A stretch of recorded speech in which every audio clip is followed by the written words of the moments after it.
सभी स्टूडेंट्स और साथियों को नमस्ते। मैं पवन कुमार। आज की इस वीडियो में हम चर्चा करेंगे कक्षा 10 के सामाजिक विज्ञान का एक महत्वपूर्ण मॉडल पेपर जो आगामी समय में आपकी बोर्ड की परीक्षा, जब भी स्थितियां कोरोना के बाद में सामान्य होंगी, तब आपकी परीक्षा होगी बोर्ड की, उसमें ये पेपर आपकी अच्छी मदद करेगा। मैंने इस मॉडल पेपर को तैयार करने से पहले बोर्ड की साइट के ऊपर जो एक प्रारूप डाल रखा है उसको देखा है, पिछले सालों के पेपर को देखा है। इन सबको मद्देनजर रखते हुए एक शानदार आपके पास मॉडल पेपर ये तैयार करके भेजने का प्रयास किया है। तो सभी तक इसको शेयर करना और आपका कोई सुझाव है तो वो जरूर डालें। इसके साथ साथ आप इस पूरे वीडियो का जो PDF है ये आप नीचे डिस्क्रिप्शन बॉक्स में जाके वहां से डाउनलोड कर लेना। आप इसको किताब में टिक लगा लेना। चलिए हम बात कर लेते हैं आज के इस पेपर के अंदर जो चीजें दे रखी हैं। देखो, इस बार पेपर जो होगा वो आपको पता ही है 3.25 घंटे का और 80 नंबर का, ये बात पहले से आपको पता है। और इसके अंदर कई भाग होंगे। तो पहला भाग जो खंड ए रहेगा उसके अंदर स्टार्टिंग प्रश्न रहेगा, उसके अंदर बहुचयनात्मक ऑब्जेक्टिव टाइप के प्रश्न रहेंगे। ये 10 प्रश्न रहेंगे एक एक नंबर के, ठीक है। तो ये 10 नंबर तो फोकट के आपके इतने आसान रहेंगे, इनमें कोई गलत हो ही नहीं सकता आपका।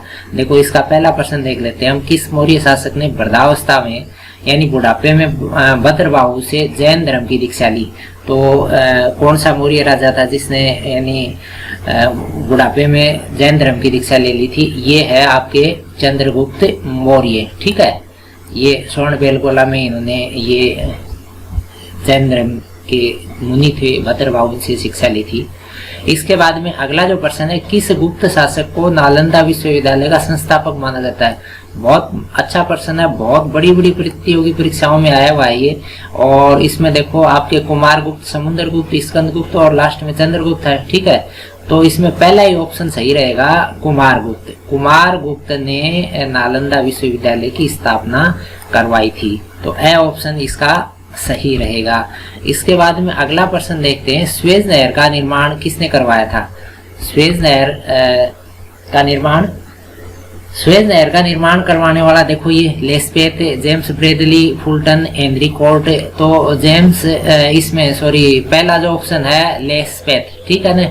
अगर इसका पूरा नाम देखिए, फ्रांस का इंजीनियर था और ये है फ्रांस का इंजीनियर फर्डिनेंड द लेस्पेथ, ठीक है। और ये स्वेज नहर का आपको पता ही है, लाल सागर और भूमध्य सागर को जोड़ती है, ठीक है। इसके बाद में अगला जो प्रश्न है, लोकतंत्र जनता के लिए और जनता द्वारा शासन है। बहुत अच्छी लाइन है। और ये पूछा है लोकतंत्र की यह परिभाषा किसने दी थी? तो सबसे कॉमन परिभाषा है और ये परिभाषा देने वाले कौन थे? Abraham Lincoln. और आपको पता है अब्राहम लिंकन कौन थे? अमेरिका के राष्ट्रपति भी रहे अब्राहम लिंकन। इसके बाद में नेक्स्ट क्वेश्चन है, राष्ट्रपति पद का चुनाव लड़ने के लिए उम्मीदवार की न्यूनतम आयु, ठीक है ना। तो राष्ट्रपति पद का चुनाव लड़ने के लिए न्यूनतम आयु क्या है? 35 वर्ष है, ठीक है। वह ऑप्शन सही रहेगा। तो बाकी देखो ये जैसे सरपंच का चुनाव लड़े तो उसके लिए न्यूनतम आयु, फिर राज्यसभा के लिए, लोकसभा के लिए ये अलग अलग होती है। राष्ट्रपति के लिए कितनी है? 35 साल। फिर अगला प्रश्न है, वर्तमान में भारत में कितने उच्च न्यायालय हैं? ठीक है, भारत में हाईकोर्ट कितने हैं? तो ये संख्या कितनी है? 24 है। अपन ये सोचें कि जैसे जितने राज्य हैं उतने ही आपके हाईकोर्ट हो जाएंगे, ऐसा नहीं है। बहुत सारे राज्यों के जॉइंट में भी हैं, जैसे हरियाणा चंडीगढ़ का एक है, पूर्वोत्तर के कईयों का एक है। तो ऐसे कुल मिला के कितने हैं? ये 24 हैं। इसके बाद में अगला जो प्रश्न है, निम्न में से कौन सी परियोजना राजस्थान और मध्य प्रदेश की जॉइंट स्कीम है? ठीक है, तो आपके राजस्थान और मध्य प्रदेश दोनों की संयुक्त पूछा है, ठीक है। तो इसमें देखो चंबल घाटी, इंदिरा गांधी नहर, माई बजाज और भाखड़ा नांगल। तो इसका ऑप्शन सही रहेगा चंबल घाटी परियोजना। वैसे इंदिरा गांधी नहर ये तो राजस्थान अकेली है, माई बजाज सागर ये भी राजस्थान की है, भाखड़ा नांगल इसमें मध्य प्रदेश का कोई रोल नहीं है, ठीक है। इसके बाद में अगला प्रश्न है, देश में खारे पानी की सबसे बड़ी झील है। तो खारे पानी की सबसे बड़ी झील आपको पता ही कौन सी है? सांबर, नमक भी बनता है यहाँ पर। बाकी देखो ये डीडवाना, पचभद्रा, कुचामन ये भी खारे पानी की है, लेकिन ये बड़ी नहीं है, छोटी इससे। इसके बाद में अगला प्रश्न है, भारत में चावल की खेती मुख्यतः की जाती है। तो चावल की खेती के लिए जो क्लाइमेट चाहिए वो कौन सा है? उष्ण कटिबंधीय होता है, ठीक है। चावल की खेती उष्ण कटिबंधीय क्षेत्रों में की जाती है। फिर अगला प्रश्न है, ठोस कचरा प्रबंधन सिद्धांत किसके ऊपर आधारित है? बहुत अच्छा प्रश्न है, ठोस कचरा प्रबंधन, ठीक है। तो इसमें देखो ये 2R 4R 3R all of these, ये the option all of these. तो इसमें सही ऑप्शन जो रहेगा आपके ये है आपके 3R है, ठीक है। और ये 3R ये कौन से 3R है, जैसे एक तो रिड्यूस यानी रिड्यूस समझते हो आप, रीयूज और रिसाइकल, ठीक है। तो जैसे रिसाइकलिंग करना, रीयूज दोबारा उपयोग, रिड्यूस यानी उसको काम में ही कम लेना, ये सारी चीजें जो है ठोस कचरा प्रबंधन सिद्धांत पर आधारित है। ये तो हो गए आपके 10% ऑब्जेक्टिव के, तो 10 नंबर तो ये हो गए आपके तैयार है। उसके बाद में 2 से 8 तक के जो प्रश्न है वो एक एक शब्द या एक लाइन के अंदर लिखने हैं। तो इसमें देखते हैं हम, जैसे पहला प्रश्न है सर्वप्रथम औद्योगिक क्रांति किस क्षेत्र में हुई। तो औद्योगिक क्रांति सबसे पहले कहाँ हुई थी, आपको पता है इंग्लैंड में हुई थी। और कौन से एरिया में हुई थी, ये एग्रीकल्चर में हुई थी, ध्यान रखना कौन से एरिया में, ये आपके एग्रीकल्चर है। इसके बाद में अगला प्रश्न है लोकतंत्र से क्या आशय है। तो लोकतंत्र क्या है आपको पता है, लोकतंत्र के बारे में देखो अपने को इसके अंदर शॉर्ट में लिखना है, प्रत्यक्ष पूछा है, प्रत्यक्ष लोकतंत्र, ठीक है। तो प्रत्यक्ष में क्या होगा, जनता सीधी इन्वॉल्व रहती है, यानी जनता स्वयं प्रत्यक्ष रूप से राज्य की प्रमुख शक्ति यानी प्रभु सत्ता का उपयोग करे, ये बात प्रत्यक्ष में आती है। वैसे ये इस अपने यहाँ नहीं है, स्विट्जरलैंड में ऐसा है। इसके बाद में अगला प्रश्न है राज्यपाल किसकी इच्छा पर्यंत अपने पद पर बना रहता है। तो राज्यपाल किसकी इच्छा तक अपने पद पर रहेगा, राष्ट्रपति की इच्छा तक रहेगा, ठीक है ना। राष्ट्रपति जब चाहे राज्यपाल को वापस बुला सकता है, ठीक है। और ये जैसे हम सोचते हैं कि भाई मुख्यमंत्री करेगा, ये नहीं है, इसका कोई रोल नहीं है, सीधा राष्ट्रपति जो है उसकी इच्छा जब तक है तब तक राज्यपाल रहेगा। इसके बाद में अगला प्रश्न है जल प्रबंधन से क्या तात्पर्य है। तो आपको पता ही है जल प्रबंधन क्या है, यानी जल का वितरण, विकास और इसका सुव्यवस्थित उपयोग। इसके लिए जो तकनीकी अपनाई जाएगी वो सारी क्या है, जल प्रबंधन है। एक नंबर में लिखना आपने को, तो शॉर्ट में लिखेंगे। इसके बाद में अगला है राजस्थान में सफेद सीमेंट के कारखाने, सफेद सीमेंट, ठीक है ना। व्हाइट सीमेंट के कारखाने कहाँ हैं, तो इसमें देखो व्हाइट सीमेंट का एक तो है आपके गोटन कहाँ पर है, नागौर में। और एक है आपके खारिया खंगारिया कहाँ पर है, जोधपुर में। इसके बाद में अगला प्रश्न है प्लांट इकोनॉमी, प्लांट इकोनॉमी पुस्तक का लेखक। बहुत अच्छा क्वेश्चन है, बहुत बार प्रतियोगी परीक्षाओं में भी पूछा है। ये एम विश्वेश्वरैया है, इसका लेखक कौन है, एम विश्वेश्वरैया। आप किताब में टिक लगा लेना, या जहाँ से प्रश्न बनाया मैंने पूरा एकदम जो मतलब इसका क्लासिफिकेशन है उसको ध्यान में रखते हुए पेपर बनाया है। जैसा छोटे प्रश्न जिस पाठों में है उसमें से छोटे आएंगे, बड़े जिसमें है उसमें बड़े ही आएंगे। और वैसे आप इस पेपर को तैयार कर लेना, आपको दूसरे पेपरों पे आपको ध्यान देने की आवश्यकता ही नहीं है। इसके बाद में अगला प्रश्न है सूचना का अधिकार कब लागू हुआ।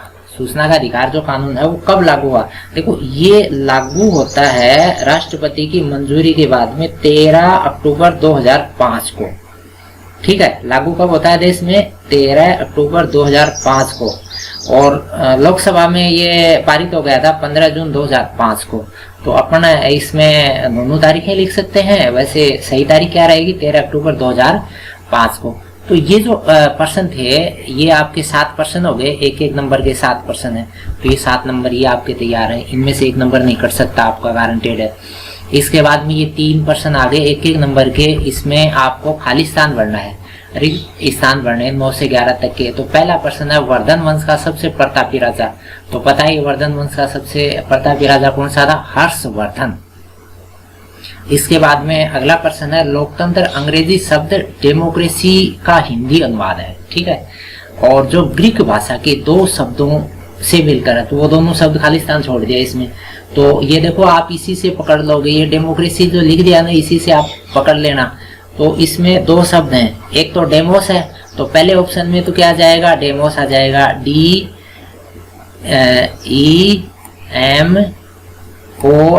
डेमोस, ठीक है। और अगले में आ जाएगा क्रेटिया, ठीक है ना। ये जो क्रेसी है इसको ग्रीक में अगर करते हैं तो ये जो ग्रीक में है क्रेटिया, KRATIA, ठीक है, TIA। तो ये हो गया आपके डेमोस क्रेटिया। चलिए इसके बाद में अगला प्रश्न है 11 का ग्रामीण खाली स्थान छोड़ दिया का अलग से सभी ग्रामीण परिवारों को शौचालय की सुविधा प्रदान करा के खुले में शौच मुक्त भारत बनाना है। तो ये देखो कौन सी योजना है, ये है आपकी स्वस्थ भारत मिशन, स्वस्थ भारत मिशन है ये। और इसी मिशन से आप सभी वाकिफ हैं। और इसमें क्या है, यानी जो ग्रामीण क्षेत्र के जो परिवार हैं उनके अंदर शौचालय बनवा के, ताकि वो खुले में शौच न करने जाएं। तो ये 3 नंबर आपके तैयार हैं और आपके खालिस्तान के। तो 20 नंबर आपके खंड ए के तैयार हैं, कोई नहीं रोक सकता। तो 20 नंबर आपके ये तैयार हो गए। फिर इसके बाद में खंड ब के अंदर हम देखिए थोड़े बड़े प्रश्न आएंगे खंड ब के, तो 2-2 नंबर के रहेंगे प्रश्न। तो पहला प्रश्न देखो, अशोक का धम का सार पूछा है। बस इसको हम शॉर्ट में बता रहे हैं। आप 2 नंबर का प्रश्न है तो कम से कम 4-5 लाइनों में करोगे। तो अशोक का धम क्या है, तो ये आपको पता है। यानी अशोक ने मनुष्य की नैतिक उन्नति के लिए जिन आदर्शों का प्रतिपादन किया था वो धम है। अब इसके बारे में और आगे डिटेल आप लिख लेना, किताब में टिक लगा लेना, ये प्रश्न आएगा। इसके बाद में अगला प्रश्न है, स्वतंत्रता से पूर्व, देखो क्या पूछा है, स्वतंत्रता से पहले किसान आंदोलनों के कारण का उल्लेख। वैसे किसान आंदोलन आज भी चल रहा है, आज वाला कारण मत लिख देना आप।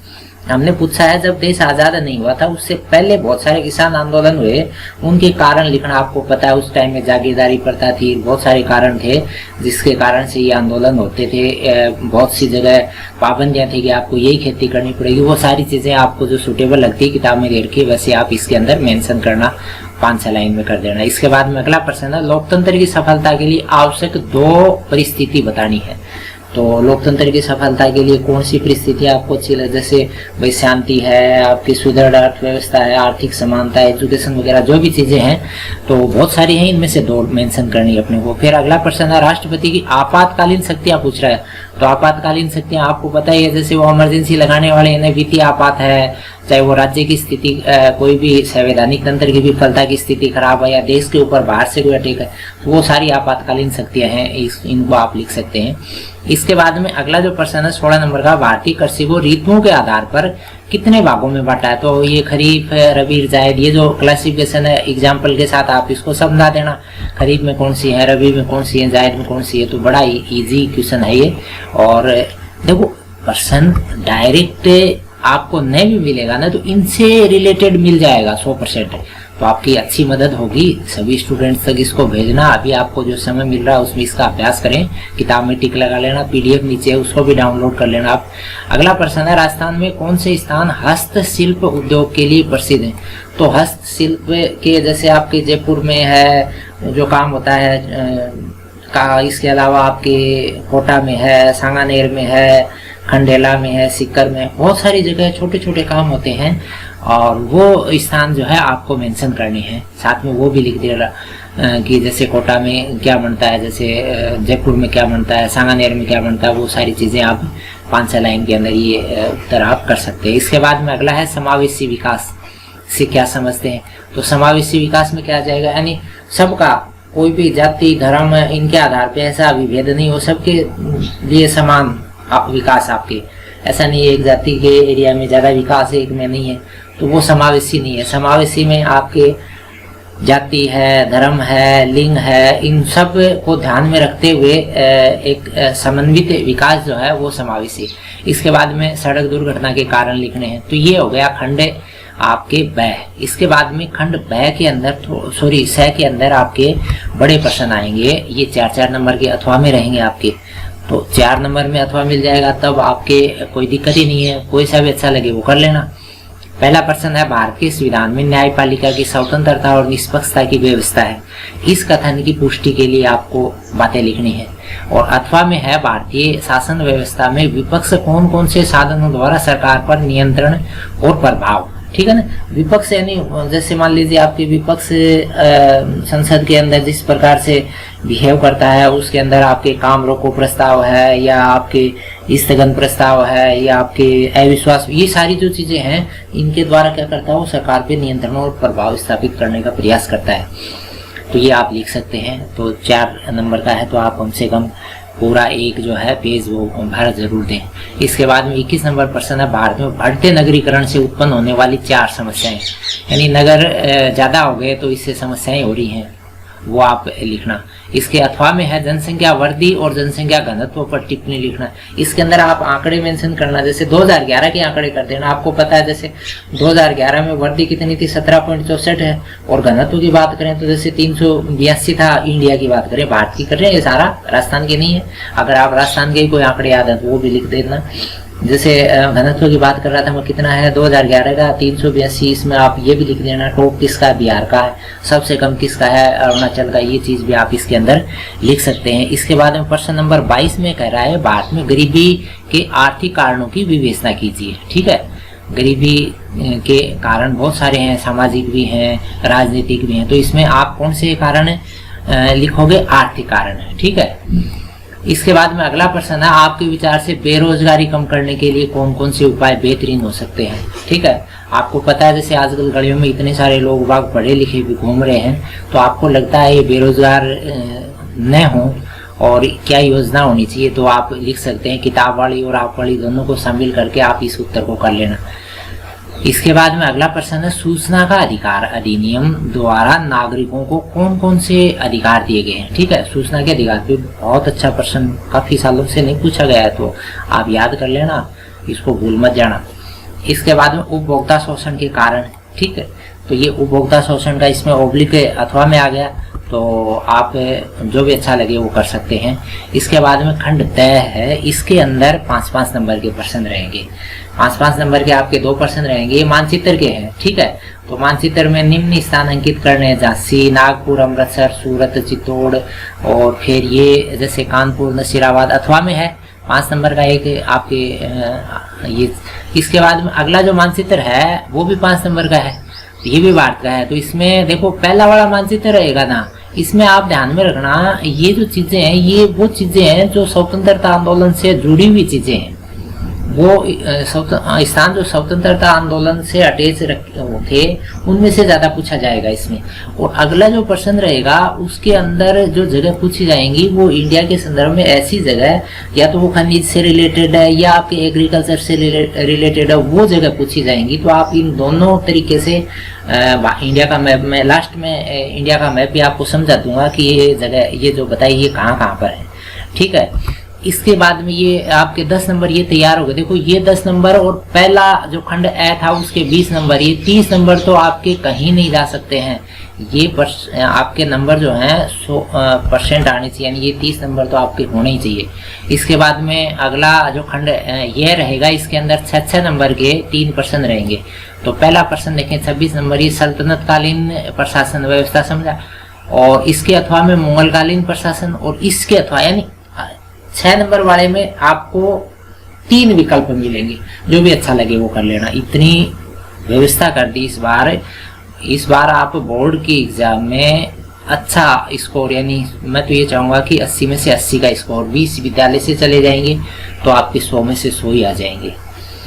अगर आपके ये नंबर आते हैं तो आप मुझे बाद में वीडियो देखने के बाद में परीक्षा हो जाए तो कमेंट में जरूर डाल के बताना कि गुरुजी आगे 100 नंबर। चलिए, इसके बाद में टिप्पणियाँ इसमें पूछा है 3 पर टिप्पणियाँ। तो जैसे महाराणा प्रताप है, छत्रपति शिवाजी, शेरशाह सूरी, मोहम्मद बिन तुगलक, तो ये चारों ही आपके दिमाग में अगर हैं अच्छे हैं, तो जिसके आंकड़े अगर अच्छे याद हैं तो उसको ले लेना। और जैसे किसी की कोई डेट जो है कंफ्यूजिंग है उसको छोड़ देना, बाकी जिसकी डेट वगैरह आपको क्लियर याद है वो आप कर लेना। इसके बाद में 27 नंबर प्रश्न है राज्य प्रशासन में मुख्यमंत्री की भूमिका, और इसके अथवा में उच्च न्यायालय से संबंधित निम्न बिंदुओं को समझाना है। तो इसमें जैसे न्यायाधीशों की नियुक्ति और योग्यता, और अपीलीय क्षेत्राधिकार, और मौलिक अधिकार और रक्षा। ये देखो इसमें डिवाइडेशन जितना ज्यादा हो जाएगा ना वो आप करने का प्रयास करना। जिन प्रश्नों के अंदर डिवाइडेशन बढ़ जाता है उसको करना, क्योंकि जैसे ये इसमें 3 भाग हो गया, उनसे न्यायालय के 3 अलग अलग पॉइंट बना दिए, तो जैसे 2-2 नंबर के हो जाएंगे। एक भी अगर आपका सही है तो भी आपको 2 नंबर तो मिल ही जाएंगे। इसके बाद में इसी के अथवा में विधानसभा का गठन, अधिकार और कार्य। ठीक है ना, 3 चीज होगी, गठन, अधिकार और कार्य। तो अलग अलग करें आप, पहले आप विधानसभा का गठन के बारे में लिखना, फिर आप अगले पेज में विधानसभा के अधिकारों के लिखना, इसके बाद में अगले पेज में विधानसभा कार्य लिखना। और अंतिम जो प्रश्न है आपके कौशल विकास से का क्या महत्व है, कौशल विकास हेतु सरकार द्वारा कौन कौन से कदम उठाए जा रहे हैं। तो कौशल विकास के ऊपर अच्छा प्रश्न बनता है। नीति आयोग पर लेख लिखना है। और इसके अथवा में है भारतीय अर्थव्यवस्था में 1990 के दशक में अपनाए गए आर्थिक सुधार। तो इसके अंदर वो तीनों चीजें आ जाएंगे आपके, वैश्वीकरण आ जाएगा, उदारीकरण आ जाएगा, ठीक है ना, और आपके निजीकरण, ये तीनों चीज आ जाएंगी। इसके बाद अंत में मैं आपको मैप और समझा देता हूँ। जो मैप जैसे हमने वो जो पॉइंट पूछे थे ना, वो पॉइंट इस मैप में समझ लेना। जैसे आप एक तो मैंने पूछा था झांसी, ठीक है ना, तो झांसी कहाँ है, यूपी में है। तो आप जैसे यहाँ से कर देना, ये क्या है, झांसी हो गया, ठीक है। आप समझते रहना साथ साथ, ये झांसी हो गया। इसके बाद में झांसी कौन से आपके डिस्ट्रिक्ट में है, सॉरी स्टेट में है, झांसी है उत्तर प्रदेश में है। इसके बाद में अगला है नागपुर है। तो नागपुर आपको पता है, नागपुर कहाँ है, नागपुर आपके नागपुर महाराष्ट्र में है, नहीं महाराष्ट्र नहीं, नागपुर का आपको मिलेगा मध्य प्रदेश में से। ये मैं क्षमा चाहूँगा इसके लिए। नागपुर कहाँ है, मध्य प्रदेश में, वैसे यांसी का आएगा नागपुर, ठीक है, नागपुर यांसी का आ गया। इसके बाद में अगला ऑप्शन है अमृतसर। तो अमृतसर कहाँ है, अमृतसर पंजाब में है। तो पाकिस्तान बॉर्डर के आसपास ही है। तो वो जो लाहौर अमृतसर के बीच में जो ट्रेन चलती है, तो वो बॉर्डर के ऊपर ही है। अमृतसर हो गया। फिर सूरत हो गया। सूरत कहाँ पर है, गुजरात में। इधर बॉम्बे जाते हैं ना, तो रास्ते में आता है सूरत, यहाँ से कर देना आप सूरत, ठीक है ना, ये सूरत हो गया, ठीक है।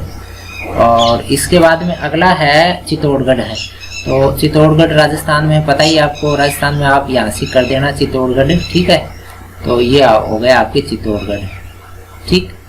तो ये आपके हो गए। इसके बाद में अगला जो था इसके अथवा में, तो उसमें एक पूछा था कानपुर। कानपुर आगरा से थोड़ा सा आगे है, तो आप यहाँ से कर देना, ये उत्तर प्रदेश में है। तो झांसी से थोड़ा ऊपर कर दो, यहाँ से कर दो आप कानपुर, ठीक है। जयपुर से बसें चलती हैं कानपुर तक, तो जयपुर आप बस स्टैंड जाते हो तो कानपुर की बसें दिख जाती हैं। इसके बाद में नसीराबाद है। तो नसीराबाद जैसे ये हमने चित्तौड़ गया था, तो चित्तौड़ से ऊपर नसीराबाद अजमेर जिले में है, तो यहाँ से आप नसीराबाद कर देना। चलिए, इसके बाद में अगला जो ऑप्शन था लखनऊ। लखनऊ आपको पता है उत्तर प्रदेश की राजधानी है, तो हमने ये नागपुर किया था, थोड़ा सा ऊपर कर देना, ठीक है। ये आपके लखनऊ कर देना, ठीक है। और उसके बाद में पूछा है हैदराबाद। तो हैदराबाद कहाँ है, तेलंगाना की राजधानी, यहाँ से कर देना हैदराबाद। तो हैदराबाद यहाँ से कर देना आप, ठीक है। और उसके बाद में पूछा है कोयम्बटूर। तो कोयम्बटूर ये कहाँ पर है, ये केरल में है। तो केरल नीचे केरल ही है ये, तो केरल में कोयम्बटूर यहाँ कर दो, ठीक है। ये कोयम्बटूर हो गया। उसके बाद में अगला जो प्रश्न था, ये तो 5 नंबर वाले जो अथवा में थे वो रह गए। इसके बाद में अगला जो है क्वेश्चन, उस क्वेश्चन की बात करें तो उसमें पूछा था कोरबा। तो ये खनिज से जुड़े हुए क्षेत्र हैं कोरबा, ठीक है। तो कोरबा आपके जैसे ये रायपुर से थोड़ा सा ऊपर है, तो छत्तीसगढ़ में, तो कोरबा आप यहाँ से कर दो, ठीक है। और उसके बाद में अगला पूछा है डाल्टनगंज। तो ये आपके झारखंड में है डाल्टनगंज, तो डाल्टनगंज यहाँ से कर दो डाल्टनगंज, ठीक है। और उसके बाद में अगला पूछ रहा है ये रायपुर। तो रायपुर जैसे हमने कोरबा किया था, कोरबा से थोड़ा सा नीचे आप रायपुर कर दो, ठीक है, छत्तीसगढ़ में है ये। और उसके बाद में कोरबा, डाल्टनगंज, रायपुर और खेतरी है। खेतरी में भी खान है, तो खेतरी तो झुंझुनू जिले में है, तो आप यहाँ से कर सकते हैं। खेतरी तांबे की खान है, सबसे बड़ी खान है तांबे की यहाँ पर। और अगला है मध्य खनिज पेटी पूछ रहा है।